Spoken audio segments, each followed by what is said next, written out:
وہ اب صرف گلف کی پاور نہیں ہے بلکہ اب تو وہ کلیم کرتے ہیں، بلکہ نیو یارک ٹائم نے 2-3 دفعہ لکھا کہ اب تو وہ ایک ورلڈ پاور میں کنورٹ ہو گیا ہوا ہے اس جنگ کے بعد ایران۔ لیکن ہم کہاں کھڑے ہیں؟ ہم نے اس سے پہلے ہندوستان کو جتنی بڑی شکست دی ہم نے، جس طرح سے ہم دنیا بھر کی نظریں ہمارے اوپر آئیں، اور یہ جو موجودہ رول ہے یہ اس سے جڑا ہوا ہے کہ ہم نے ساؤتھ ایشیا میں ہم نے ایمرج کیا ہے ایز اے ملیٹریلی، تو اس میں تو کوئی شک نہیں ہے۔ لیکن بات یہ ہے 2019 میں ایران جو انڈین پلینز ہیں انہوں نے انویڈ کیا پاکستانی ایئر سپیس، ہم نے طیارہ مار گرایا، ان کا پائلٹ پکڑا، تو اس وقت کی جو حکومت تھی عمران خان کی، انہوں نے اس سے نیشنلی اور انٹرنیشنلی اتنا گین نہیں کیا کہ ہم نے ایک جہاز ان کا باقاعدہ پائلٹ پکڑا ہوا ہے اور اس کو پھر ہینڈ اوور بھی کیا ان گوڈ ول جیسچر، لیکن اس کا عمران خان کو نہ ملکی سطح پہ کوئی اس کا گین آیا کہ جی کوئی ادھر سے واہ واہ ہو جائے، نہ بیرون ملک۔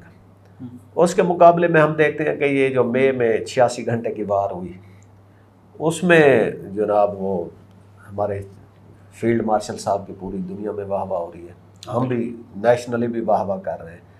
تو یہ اس وقت کی جو لیڈرشپ تھی 2019 کی، اس سے کیا غلطی ہوئی؟ دیکھیں بات سنیں کہ انڈیا جو فارن پالیسی کا پاکستان کا اسپیکٹ ہے وہ آپ دیکھیں کہ وہ کہاں سے کنٹرول ہوتا ہے۔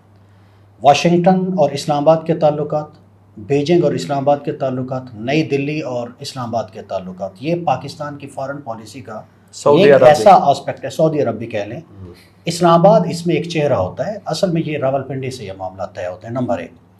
اب اس میں جو دونوں جنگیں آپ نے بتائی، ایک وہ بالاکوٹ والا انسیڈنٹ ابھی نندن والا اور ایک ابھی والا، دیکھیں ایک تو دونوں جنگوں کا جو سکیل تھا وہ اس لیول کا نہیں تھا کہ ہم اس کے نتائج کو بھی ویسا کمپیریزن کریں، نمبر 1۔ نہیں واہ واہ کرانی ہوتی ہے، دیکھ لیں نمبر 2 بات یہ ہے کہ اس وقت کی جو ملٹری کی قیادت تھی اس کے تو فرمودات اور خیالات ہمیں وقتاً فوقتاً پہنچتے رہتے تھے۔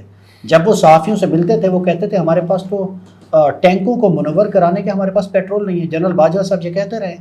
تو جب آپ کی ٹاپ کی لیڈرشپ اس طرح کے ویو رکھتی ہو، یا جب وہ اس وقت عمران خان کو کہتی ہو کہ یار واشنگٹن سے ریکویسٹ آ رہی ہے کہ آپ نریندر مودی کو ہٹلر کے ساتھ مت ملائیں، آپ RSS کو آپ نازیز کے ساتھ مت ملائیں، آپ یہ بات پبلک میں مت کیا کریں، اور یہ اس وقت کی top military leadership Imran Khan کو کہتی تھی کہ واشنگٹن سے ریکویسٹ آ رہی ہے، تو مجھے بتائیں کہ اس وقت کی جو پالیسیز ہیں، جو اس وقت کا وزیر اعظم ہے، پھر وہ کہاں کھڑا ہوگا، اور پھر اس جنگ کا اور اس کا سکیل کیا ہوگا؟ وہ اسرٹ کرتے ہیں۔ بہرحال جو بھی ہے، لیکن اس میں تو کوئی شک نہیں ہے کہ اس کے بعد جو پاکستان کو ہندوستان کی غلطی کے نتیجے میں جو پاکستان کو ریسپیکٹ ملی ہے، پاکستان نے پروو کیا ہے، پاکستان کی جو ایئر ڈومیننس ہے اس کو لے کر، یا چائنا کے ساتھ جو ہماری جو ایک آپ کہہ لیں کہ بیہائنڈ دا سین جو یہ تو کوئی کمپیریزن ہی نہیں۔ ہم دوبارہ آ جاتے ہیں عمران خان کی طرف، ان سے ملاقاتوں کے سلسلے میں کوئی کنسیشن مل رہی ہیں؟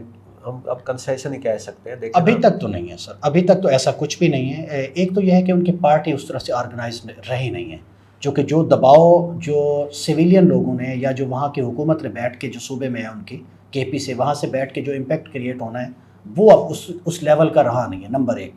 نمبر 2 کہ پاکستان میں تو آپ کچھ بھی کر لیں کسی موضوع کے اوپر، کسی کے خلاف، عمران خان کو چھوڑیں، جب تک پاکستان میں جہاں ٹوٹل فلی کنٹرول ہے، میں بڑی معذرت کے ساتھ عرض کر رہا ہوں، اس کی مرضی کے بغیر کچھ نہیں ہو سکتا۔ یہاں اب ہیومن رائٹس کے حوالے سے، یہاں آپ دیگر رائٹس کے حوالے سے پاکستان کی آپ پارلیمنٹ کو دیکھ لیں، بالکل ارریلیونٹ ہے۔ پاکستان کی اعلیٰ ترین عدالت اب کہیں ڈسکس ہی نہیں ہوتی۔ میں دیانتداری سے عرض کر رہا ہوں کہ کیا پاکستان کے جو مین سٹریم ٹی وی چینلز ہیں ان پہ کوئی ٹکر سپریم کورٹ کا چلے تو ہم اس کو دلچسپی سے لے کے پڑھتے ہیں؟ پاکستان میں انسٹیٹیوشنز بالکل کھاتا گول ہو گیا سر، بڑی معذرت سے جسے آپ کہتے ہیں نا، بالکل ان کا کوئی امپیکٹ نہیں ہے۔ پاکستان کے پارلیمنٹ کوئی امپیکٹ کریٹ نہیں کرتی، پاکستان کے آپ کوئی انسٹیٹیوشن دیکھ لیں، تو جہاں انسٹیٹیوشن ہی نہیں ہے تو وہاں پھر آپ جو مرضی کر لیں، جس کی مرضی آپ ملاقات دبا لیں، جس کی مرضی کر لیں، اڈیالہ سے اٹھا دیں بٹھا دیں، جو مرضی کر لیں سر۔ نہیں تو اب دیکھیں یہ نظام کی ناکامی ہے نا کہ ایک شخص کے مختلف مقدمات میں ٹرائل پاکستان میں جیل کے اندر ہوتے رہے، اڈیالہ جیل کے اندر۔ کیا پاکستان میں کوئی غیر معمولی حالات تھے؟ پاکستان کوئی یوکرین اور رشیا جیسی جنگ لڑ رہا تھا؟ کیا تھا پاکستان میں؟ ایک بندے کے مقدمات آپ نے ایک طرح سے کنفائن ماحول میں جیلوں کے اندر ججز جا کر فیصلے کر رہے ہیں، لمیٹڈ ایکسیس ہے، فیملی کی ایکسیس لمیٹڈ ہے، وکلاء کی جو ایکسیس ہے وہ بھی لمیٹڈ ہے، فیملی کی تو بلکہ ہے نہیں پچھلے کئی عرصے سے. تو اگر اس کے خلاف کچھ مقدمات میں کچھ سبسٹانس تھا بھی یا ہے بھی، تو آپ ایسے اقدامات سے، یک طرفہ اقدامات سے آپ کیوں کسی کو مظلوم بننے کا، معصوم بننے کا، ہیرو بننے کا موقع دے رہے ہیں؟ ضرورت ہی کیا ہے؟ اور اب تو پاکستان کی جو اعلیٰ ترین عدالتیں ہیں، یہ سٹیٹس کو کب تک چلے گا؟ کوئی اس میں چینج؟ دیکھیں بظاہر تو نہیں لگتی اس میں چینج. اس کو اب حالات ہی اسٹیٹس کو چینج کریں گے. اگر آپ کے حالات نہیں بدلتے کوئی پھر ڈائلاگ وہی سنا ہے بیہائنڈ دا سین ہو رہے ہیں، بیک ڈور چینل کوئی کھلے ہوئے ہیں، یا کچھ اس طرح کی سہیل آفریدی صاحب سے سنا ہے کوئی ملاقاتیں ہوئی ہیں، تو کوئی بریک تھرو ہونے کی کوئی توقع ہو؟ بظاہر تو ایسا نہیں ہے، لیکن ظاہر ہے جتنا بڑا بھی تنازع ہو، بیک ڈور جو بیک چینل رابطے ہوتے ہیں وہ کم تو ہو سکتے ہیں، لیکن یہ نہیں کہہ سکتے ختم ہو جاتے ہیں. اگر بعض اوقات رپچر بھی ہو جائے، کوئی ایسی لائن خراب بھی ہو جائے یا اس میں کوئی تعطل آ جائے، تو وہ بعد میں رابطے پھر دوبارہ سے ہو جاتے ہوتے ہیں. لیکن جو پاکستان کی موجودہ ایک ایکویشن ہے عمران خان کو لے کر، یا جو موجودہ جو حکومت ہے اس کو لے کر، یا فیلڈ مارشل صاحب کا جو اس وقت عروج ہے، جس میں آپ نے پہلے کہا کہ ڈنکے بج رہے ہیں، جب تک یہ بجتے رہیں گے عمران خان صاحب کی وہ جو بیک چینل مذاکرات ہیں اس میں بھی پوزیشن خاصی حد تک ویک ہی رہے گی.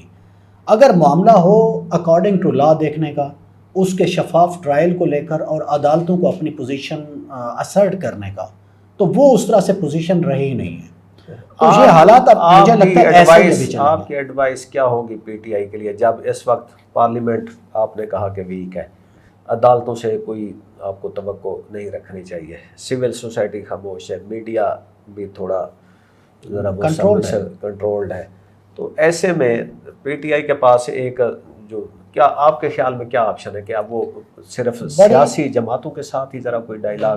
بڑی لمیٹڈ آپشنز ہیں. اصل ڈائلاگ تو وہ ہیں جن کے بارے میں عمران خان صاحب بھی کہتے رہے کہ جن کے پاس اختیار ہے، وہ جو بیک چینل رابطے ہوتے ہیں ان کو میننگ فل ہونا چاہیے. اور اس میں تحریک انصاف کو یا عمران خان صاحب کو اس وقت بیٹر پالیسی یہ ہے کہ آپ کو ایک قدم پیچھے ہٹنا چاہیے. اگر آپ سمجھتے ہیں، جو یقیناً آپ سمجھتے بھی ہوں گے، کہ آپ کا جو بھی مقدمہ ہے پورے نظام کو لے کر یا چند جو ٹاپ کی جو لیڈرشپ ہے ہماری جو فیصلے کرتی ہے اس کو لے کر، تو اس سے بھی آپ کو 2-4 قدم پیچھے ہٹنا پڑے گا. نمبر 1، آپ اپنی پارٹی کو ایک طرح سے کچھ ایسی رعایتیں لیں کہ آپ اپنی پارٹی کو دوبارہ آرگنائز کر سکیں. پارلیمنٹ میں جو لوگ آپ کے بیٹھے ہیں، اب ان کو اڈیالہ جیل کے باہر ڈیوٹی دینے سے بہتر ہے آپ انہیں پارلیمنٹ میں آپ ان کو کہیں کہ اپنی کنٹریبیوشن بہتر کریں. جو اب تک جتنے بھی دور ہم نے تحریک انصاف کی پارلیمنٹری پرفارمنس دیکھی ہے جو نہایت ویک رہی ہے، جس کے ہم زیادہ جس کو ہم کرتے رہے، کرٹک رہے ہیں، اس کو فل فور بہتر کریں. اور صوبے میں جو ان کی حکومت قائم ہے سہیل آفریدی صاحب کی، وہ وہاں پر سگنیفیکنٹ جو ایک پبلک کی جو سروس ہے، ویل بینگ آف پبلک ہے، اس پہ کام کریں. یہ جو منتر ہے کہ ہمیں ووٹ عمران خان صاحب کی رہائی کا ملا ہے، اب ہم نے صرف یہی کرنا ہے، اڈیالے کے باہر بیٹھنا ہے. اس کا اب آگے آنے والے کچھ دنوں میں اس کا مجھے لگتا ہے کے پی میں بیکلیش. اچھا ابوبکر صاحب، اس پالیسی کو تھوڑا چینج کریں. اس طرح کی سچویشن جو ہے نا، ایک دفعہ بے نظیر بھٹو کو تھی، ایک دفعہ نواز شریف کو تھی. ادھر مشرف ایسے ہی بالکل بہت پاور میں تھے، اکانومی بہت ٹیک آف کر رہی تھی، انٹرنیشنلی ان کے لیے تالیاں بج رہی تھیں. ہاں جی. تو اس وقت بے نظیر بھٹو نے ایک دروازہ کھولا، انہوں نے انٹرنیشنل اسٹیبلشمنٹ سے اپنے رابطے وہ کیے. اچھا، اب اس کے مقابلے میں ہم دیکھتے ہیں کہ عمران خان جو ہے نا وہ ایک ٹوٹلی آئسولیشن نہیں، ایک بہت بڑی انٹرنیشنل سیلیبریٹی ہے. ٹھیک ہے، ان کے بچے ہیں، ان کی پارٹی کا سٹرکچر ہے، اور ان کی پاور بھی یہی اوورسیز پاکستانی تھے. ٹھیک ہے، تو وہ یہ والا چینل بھی ایکسپلائٹ کرنے میں ناکام رہے. دیکھیں سر، آپ درست بات ہے آپ کی. جو جنرل مشرف صاحب کا سینیریو تھا اور وہاں پہ انٹرنیشنل اسٹیبلشمنٹ نے اس وقت کے پاکستان کی جو ٹاپ کی لیڈرشپ تھی پولیٹیکل، اس کے ساتھ ہاتھ ملایا اور وہ سارے ایگریمنٹ ہوا، NRO وغیرہ جسے ہم کہتے ہیں، مشرف کے ساتھ کچھ مذاکرات ہوئے چیزیں. اس میں یہ دیکھیں کہ جو افغان وار تھی اس میں جو پوزیشن پاکستان کی ٹاپ ملٹری لیڈرشپ کی تھی، جنرل مشرف صاحب کی تھی، اس پہ 100 ifs and buts تھے ویسٹ کو اور خصوصاً نیٹو کو یا امریکہ کو. اس میں تھا کہ ایک پولیٹیکل لیڈرشپ کو بھی یہاں پہ ہم موقع دیں اور اس کو بھی ٹیسٹ کریں. آپ اس کو اس ساری جیو پولیٹیکل جو سچویشن یہاں پہ تھی اس سے علیحدہ کر کے نہیں دیکھ سکتے. نمبر 1. نمبر دو، اس وقت جو پاکستان کی حکومت ہے وہ یو ایس اسٹیبلشمنٹ کے ساتھ یا ٹرمپ ایڈمنسٹریشن کے ساتھ اب اس وقت وہ آپ کہہ لیں کہ بالکل گلوز ان ہینڈ ہیں بہت سارے معاملات میں لے کر، تو اس وقت یہ اسپیس تو مجھے نظر نہیں آتی، لیکن اس کے باوجود جو آپ اس کی اوورسیز میں جو ایک حمایت کی بات کر رہے ہیں، ایک بڑا ایکسپرٹس جو ہیں وہ ہیں، ان کی اپنی فیملی ہے، ان کے صاحبزادے ہیں دونوں وہاں پہ، بہرحال ان کو اس حوالے سے ایکٹیو تو رہنا چاہیے کہ جہاں سے بھی ان کو کوئی ہیلپ آؤٹ کوئی بھی قوت کر سکے تو انہیں ضرور کرنا چاہیے۔ دونوں طرف سے یہ آپشنز جو ہیں تحریک انصاف کو ٹیپ کرنا چاہیے، لوکلی بھی اور انٹرنیشنلی بھی۔ لوکلی آپ کیا ایڈوائز کریں گے کہ لوکلی وہ کن پلیئرز کو زیادہ کنسنٹریٹ کریں کہ جن کے ساتھ کوئی بات چیت کر کے کوئی بریک تھرو؟ دونوں طرف مذاکرات ہونے چاہیے، بیک چینل بھی ہونے چاہیے اسٹیبلشمنٹ کے ساتھ، جس لیول پہ بھی آپ جا سکتے ہیں، اور پولیٹیکلی بھی جس لیول پہ بھی حکومت آپ کو کہے، کم از کم حکومت کا یہ آرگیومنٹ جو ہے اس کو تو ختم ہونا چاہیے نا، کہ یہ ہمارے ساتھ مذاکرات ہی نہیں کرتے، ہمارے ساتھ بیٹھ کے بات ہی نہیں کرتے۔ آپ کے پولیٹیکل فیسز جو ہیں وہ حکومت کے ساتھ انگیج رہنا چاہیے، پارلیمنٹ کے فورم پہ آپ واپس جائیں، جتنی پارٹیسپیشن دے سکتے ہیں، جیسے بھی پارلیمنٹ ہے اس وقت آپ اس کو بہتر کریں، صوبے میں اپنی گورننس کو مزید بہتر کریں، اور آپ بیک چینل جو مذاکرات ہیں اس میں کوئی آپ ڈیفائننگ آپ اس میں سے کچھ نکالنے کی کچھ کوشش کریں جو فیصلہ کن ہو ان کے لیے اور پاکستان کے لیے بھی، تو اس سے زیادہ کیا ہو سکتا ہے۔ تو ناظرین، آج کے اس پروگرام میں ہم نے کافی سارے آپشنز ڈسکس کیے ہیں، امید ہے پی ٹی آئی کی لیڈرشپ ان کو سنے گی، لیکن ساتھ ساتھ ہم دوسری سائڈ سے بھی گزارش کرتے ہیں کہ کب تک یہ پولیٹیکل انسرٹنٹیز کے دور میں ہم رہیں گے۔ دنیا بہت آگے جا رہی ہے، تو ہمیں بھی اس وقت اپنے جو پولیٹیکل ڈفرینسز ہیں ان کو تھوڑی دیر کے لیے ایک طرف رکھ کر پاکستان کا سوچنا چاہیے۔ اسی بات کے ساتھ ہمیں اجازت دیجیے، خدا حافظ۔